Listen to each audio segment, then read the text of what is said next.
All right, boys and girls, we are going to be talking about medians, okay? Medians in a triangle. So median refers to the middle, but medians in a triangle have a very special meaning. So let's take a look at this. The median always starts in the vertex of a triangle, right? Let's actually call this something like A, B, and C, and it always connects to the midpoint of the other side, okay? So B is the vertex, the midpoint of the other side will be somewhere about here. May or may not be accurate, but whatever, here's the case. That's it. So, because this is coming from the vertex and connecting to the midpoint always bisects the segment, right? So now that you know side AB is equal to BC, okay? That's really straightforward. Now, what's interesting is that you can draw the median for all three sides, right? So A can connect over here, and so let's call it something.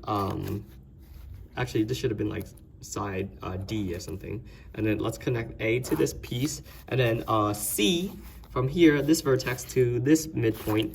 And then what you'll notice is that when you connect all three, whoa, focus, hello. When you connect all three medians, you'll get something that's right smack in the center. And this piece right here is also called the centroid, okay?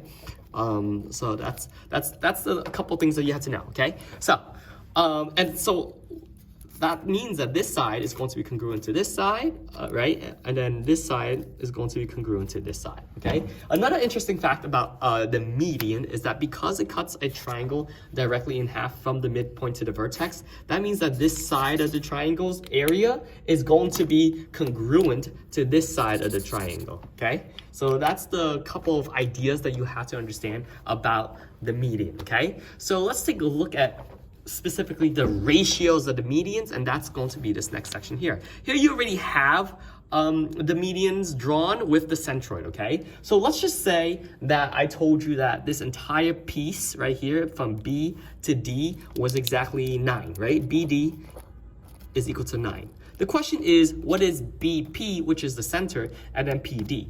Well, the thing that you have to know is that there's always a ratio, okay? From the vertex to the centroid, this is always going to be 2/3 the size. And then from the centroid to the midpoint is always going to be 1/3 the size, okay? So if you know that this entire piece is 9, well, you gotta ask yourself, if they're asking you to find BP, you gotta know that BP is 2/3 BP is equal to 2/3 what the original length is, which is 9, right? And 2/3 of that is going to give you 18 divided by 3, which is 6. And then PD down here, PD is 1/3 of 9, right, of this original shape, which makes it 3, okay? So we could practice this one more time. Let's just say that this entire piece right here, this entire chunk, let's just say A through E, all right, is equal to, let's just say 12, right? If it is 12, then what is AP? Well, we know AP is 2/3, right? This entire thing, which is 12, so 2/3 of 12 is going to give you 8. And then let's see, PE, right? PE is 1/3 of this entire piece of 12.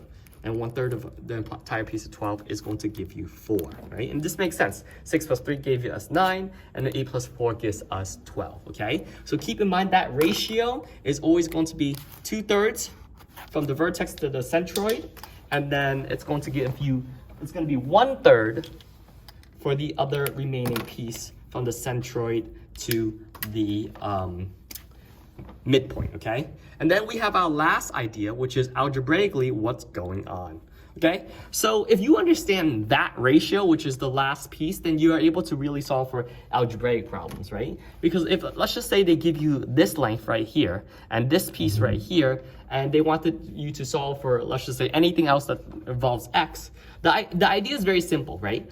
You gotta really understand that this piece is twice the size of this piece, right? Because this is 1/3, right? This is 1/3, and this is 2/3. So if this piece is twice the size of this piece, basically you could say something like, and if you want to change it to, like, let's just say a different variable, let's call this y, then the equivalence of this would be 2y, because it's twice the size of this, right? And so the way that you would want to set it up as an equation would be to some extent something like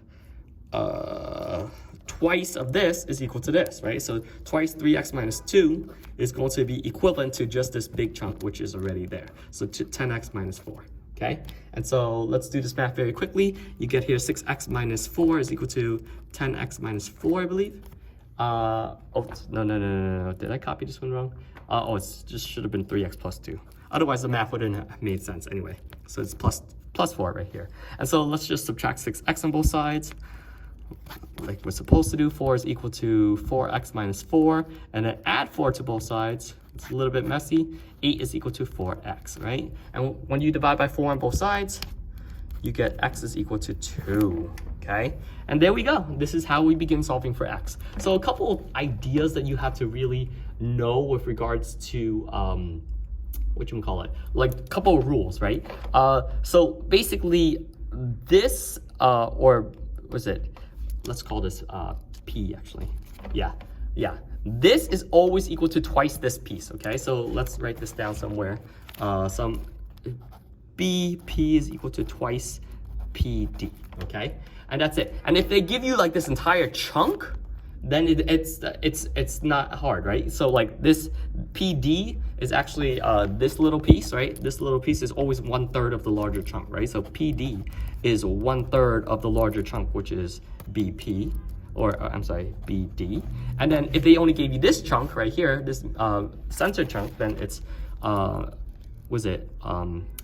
BP is equal to 2/3 of the larger piece, which is over here, okay, BD. And that's it. If you know these ideas, you should be really able to tackle any algebraic questions that comes your way.